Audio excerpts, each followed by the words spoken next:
Shalom semua, selamat pagi saudara-saudari di dalam kasih Tuhan Yesus Kristus. Nah, selamat bertemu kembali, selamat bergabung dalam ruangan renungan pagi kita pada pagi hari ini. Nah, apa kabar saudari dan saudara semua, umat-umat Tuhan?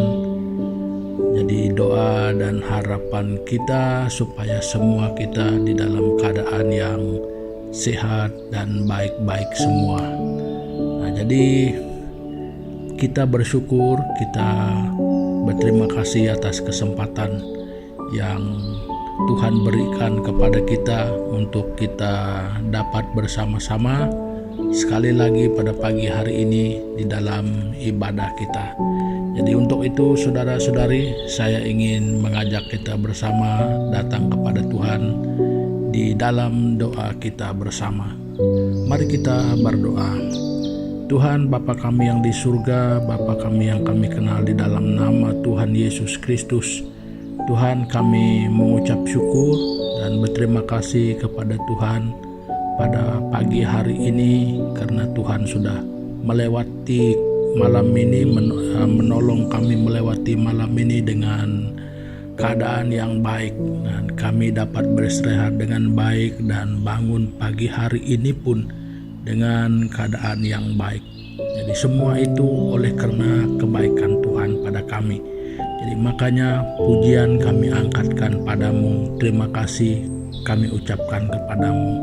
Jadi Tuhan, kami menyerahkan ibadah kami ini ke dalam tangan Tuhan, supaya Tuhan memimpin kami sesuai dengan kehendak-Mu.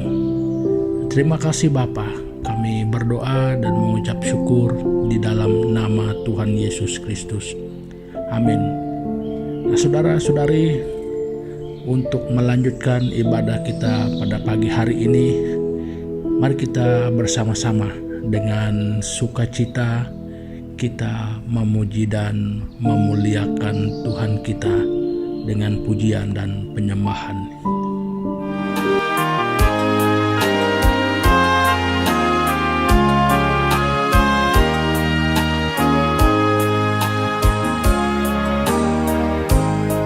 Pujilah aku Tuhan, cobalah aku Tuhan, selidiki batinku dan hatiku, mataku tertuju padamu. Aku cinta padamu Tuhan, aku rindu hadirat-Mu Tuhan, aku ingin selalu dekat padamu,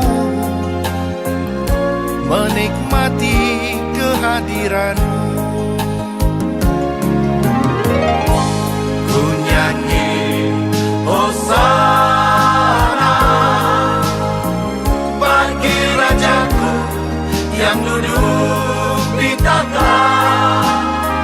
Aku muliakan dan ku agungkan, Kau layak disembah. Ku nyanyi Hosana bagi Rajaku yang duduk di tahta.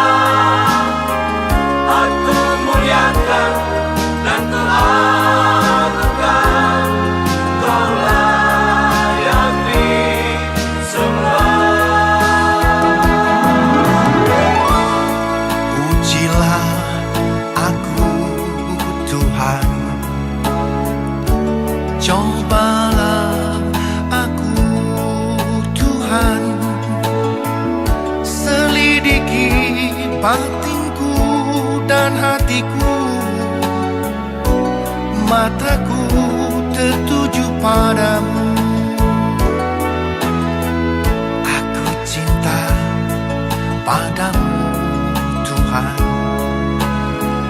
aku rindu hadirat-Mu Tuhan. Tuhan, aku ingin selalu dekat padamu, menikmati kehadiranmu. Ku nyanyi Hosana bagi Rajaku yang duduk di tahta.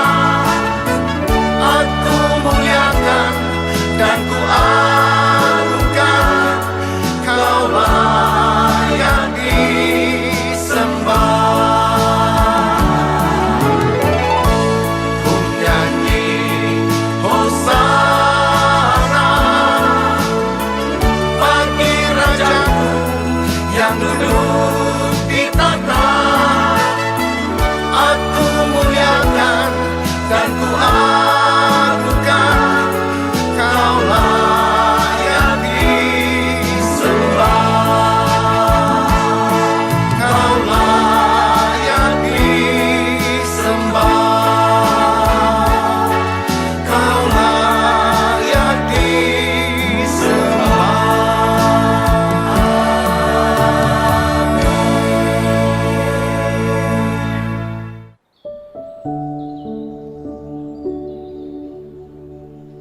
Puji Tuhan, haleluya.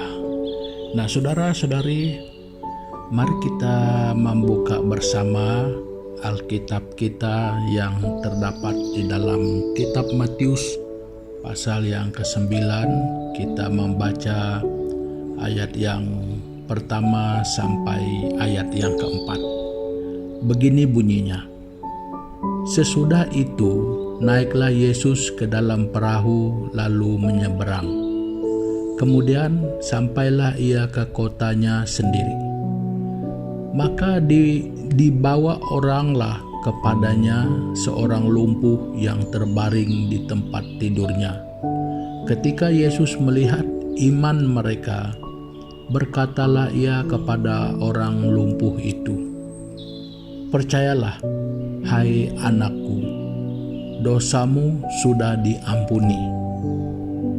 Maka berkatalah beberapa orang ahli Taurat dalam hatinya, ia menghujat Allah.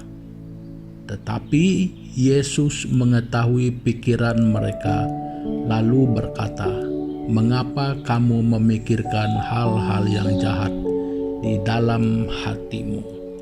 Nah, saudara-saudari, dari pembacaan Alkitab kita pada pagi hari ini, saya ingin berkongsi dengan kita sebagai renungan kita pada pagi hari ini, satu tema yang berbunyi kata hati vs kata Tuhan, kata hati banding ataupun lawan kata Tuhan, mana satu, menurut kata hati atau menurut kata Tuhan. Nah, jadi tema kita ini berdasarkan ayat yang ketiga ya. Jadi dalam kisah ini, perkara yang kita perhatikan di sana ayat yang ketiga itu, ketika Yesus setelah dia mengatakan "Percayalah hai anakku, dosamu sudah diampuni." Dalam ayat kedua dia katakan kepada orang lumpuh itu. Jadi makanya orang-orang ahli Taurat di sana itu, mereka berkata dalam hatinya, berarti ini suara hati mereka, ia menghujat Allah. Nah, itu kata hati mereka. Tetapi apakah itu realitinya? Nah, jadi inilah hal yang selalu berlaku di dalam diri kita, sama ada sadar atau tidak sadar, ini seringkali berlaku. Kata hati kita atau kata Tuhan. Nah, jadi saudara-saudari, melalui perkongsian kita pada pagi hari ini, yang merupakan perkara penting yang perlu kita ingat ialah jangan biarkan suara hati kita itu membuat kita meragukan apa kata Tuhan. Nah, jadi ini yang terjadi dengan ahli Taurat ini. Apa yang suara di dalam hati mereka itu menentang kenyataan Tuhan. Nah, jadi mereka meragukan. Jadi sampai mereka kata ia menghujat Allah. Nah, jadi saudara-saudari, ini yang membuat kita sebagai orang percaya yang boleh membuatkan kita tidak pernah maju-maju di dalam iman percaya kita, ya, tidak dapat bertumbuh. Ya, kenapa? Ya, suara hati kita selalu lebih membenarkannya daripada suara Tuhan. Nah, ini yang terjadi. Bahkan ketika kita duduk mendengar khotbah sekalipun, hati kita itu selalu berbicara, ya, membantah kebenaran firman Tuhan di dalam hati. Ya, walaupun orang lain tidak tahu, tapi kenyataannya kita sedang duduk berpikir, walaupun kita mendengar, ya, ketika kita mendengar, kita duduk berpikir. Jadi seringkali ada kebenaran firman Tuhan itu kita merasa ya kurang enak mendengarkannya. Jadi dia menyentuh tentang diri kita, yang walaupun si pengkhotbah itu memang tidak pernah ada maksudnya untuk menyentuh tentang hal-hal pribadi kita. Nah, jadi justru itu kita kadang-kadang menganggap, ya, jadi itu suara hati kita. Ini pendeta, ini pastor, dia ingin menyatakan tentang kesalahan saya. Jadi ini kata hati kita. Sehingga kebenaran firman Tuhan yang mengajar kita, yang mau mengubah kita, yang mau membentuk kita, kita tidak mendengarkan itu. Jadi kita lebih membenarkan suara hati kita. Nah, jadi saudara-saudari, ini satu bahaya yang seringkali berlaku, yang sadar atau tidak sadar, ya, ini berbahaya sekali untuk pertumbuhan rohani kita, ya. Jadi sama artinya kita menolak kebenaran firman Tuhan. Ya, kenapa? Karena kita lebih membenarkan apa kata hati kita daripada apa kata Tuhan. Nah, jadi saudara-saudari, sama ada ini pernah kita alami secara pribadi atau tidak, tapi sekali lagi saya ingin katakan saudara-saudari, bukan saja membuatkan kita tidak bertumbuh, lebih daripada itu, dia akan membuatkan kita tidak pernah mengalami Kristus di dalam hidup kita. Ya, karena itu adalah satu sikap penyangkalan sebenarnya. Ya, itulah sebabnya kata hati vs kata Tuhan. Ya, kita menyangkal. Ya, itu bahasanya yang lebih keras. Ya, kita menyangkal kata Tuhan.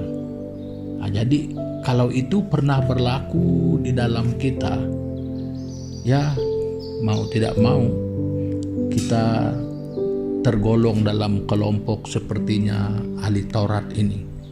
Nah, jadi orang-orang Farisi dan ahli Taurat ini, kalau di dalam perjanjian baru, kita melihat di Alkitab perjanjian baru, mereka inilah orang yang paling banyak bertentangan dengan Yesus. Ya, sangat sedikit mereka ini yang pernah sependapat dengan Yesus. Nah, jadi bahaya kalau punya kata hati yang mau berbicara menurut hati kita, perasaan kita, kepentingan kita, daripada kita mendengarkan Tuhan. Nah, jadi saudara-saudari, bagaimana dengan saya dan saudara semua?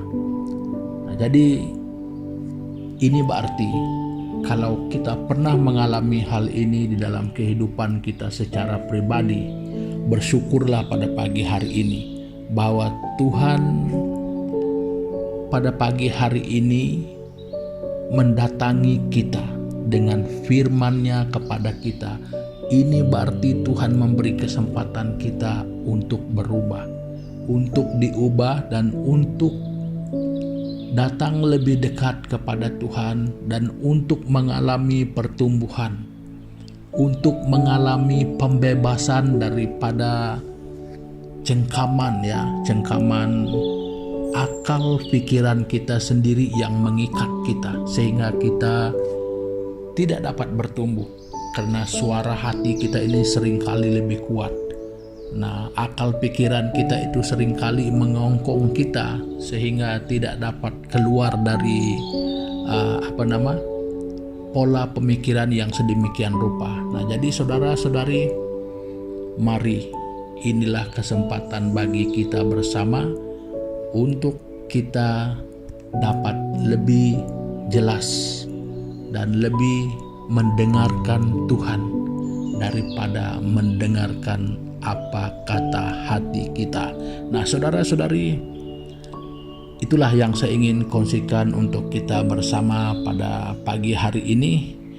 Nah, jadi sebelum kita berakhir, sebelum kita berpisah, mari kita bersama-sama berdoa menghadap Tuhan kita. Tuhan Bapa di surga, di dalam nama Tuhan Yesus, kami datang kepadamu Tuhan. Kami mohon ampun daripada Tuhan. Kiranya selama ini di dalam kehidupan kami, yang walaupun kami menganggap diri kami orang Kristen yang percaya kepada Tuhan, ampuni kami Bapa, kalau kami selalu lebih mendengarkan ataupun lebih mempertimbangkan suara hati kami berbanding suara Tuhan. Bapa, ampuni kami sekali lagi. Biar pada pagi hari ini Tuhan, sesuai dengan kebenaran firman-Mu, kami diubahkan supaya kami lebih belajar untuk mengutamakan suara Tuhan di dalam kehidupan kami. Terima kasih Bapa atas kebenaran firman-Mu. Dan demikian sekali lagi kami berdoa, kami menyerahkan kehidupan kami bersama pada hari ini ke dalam tangan Tuhan, supaya Tuhan mengendalikan hidup kami, pekerjaan kami, dan apapun urusan kehidupan kami. Jangan pernah terlepas daripada kendali Tuhan. Dan sekali lagi mengingatkan saudara-saudari kami yang di dalam pergumulan hidup mereka, sama ada di dalam keluarga, rumah tangga mereka, ekonomi mereka, kesehatan mereka, rohani mereka. Tuhan, kami berdoa pada pagi hari ini, hanya Engkaulah jawaban bagi segala-galanya. Dan kami percaya kalau Tuhan ingin melakukannya, kalau Tuhan berkehendak untuk melakukannya, mujizat tetap boleh terjadi sampai hari ini. Makanya kami percaya kuasa Tuhan tidak pernah terbatas untuk berlaku pada tiap-tiap orang yang percaya. Terima kasih Bapa, terima kasih Tuhan Yesus. Ini doa kami di dalam nama Yesus Kristus, Tuhan dan Penebus kami. Amin. Nah, saudara-saudari, pertemuan kita untuk pagi hari ini sampai di sini dulu. Jangan lupa like dan subscribe bagi saudara-saudari yang belum berbuat demikian. Sampai jumpa, Tuhan Yesus memberkati.